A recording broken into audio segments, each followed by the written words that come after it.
So the process of active surveillance in the way we practice in Marina del Rey is to perform a PSA test, a blood test every 3 months, and plot these things on a graph to see if there's any continuous rise that would be suspicious. And then, but even more importantly, is a regular scan of the prostate gland with Color Doppler ultrasound, 3 Tesla multi-parametric MRI, or a combination of the two.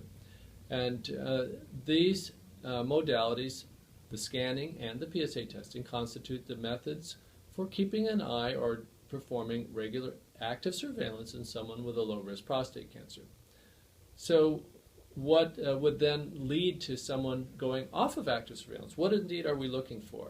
The answer to that is, over time, if an abnormality that's being tracked on scanning shows sequential enlargement, or perhaps increasing vascularity, that could be a sign that that tumor is growing or changing, and a targeted biopsy would be performed at that point to check the grade of the disease. Alternatively, there is a possibility, since these men have normal prostate glands, for developing a new prostate cancer. Prostate cancer is very common even in the same men. By the time us guys die, most of us have 3 to 5 prostate cancers lurking in our prostates, most of them low grade, not causing any harm.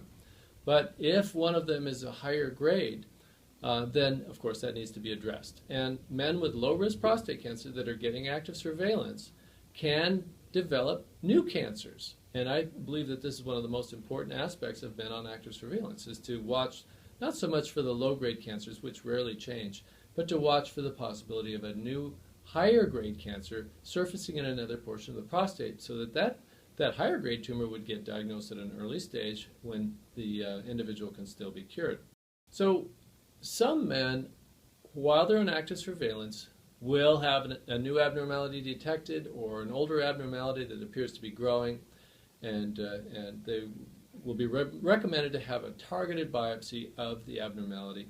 And this will give a new Gleason score. Sometimes the Gleason score will be higher, and those individuals will need some form of treatment. The treatment of prostate cancer is quite varied, and there are many, many different options. Many factors come into play in deciding what kind of treatment is going to be optimal. The patient's age, the grade of the tumor, how high the PSA is, how fast it's growing, and of course the preferences of each individual, because different treatments have different risks. We have a long list of new treatment options now, including focal therapy, hormone therapy, surgery, radiation of many, many different forms, cryotherapy, on and on and on. So it's a large list of opportunities that people have for treating prostate cancer, if and when the disease looks serious enough to actually require treatment.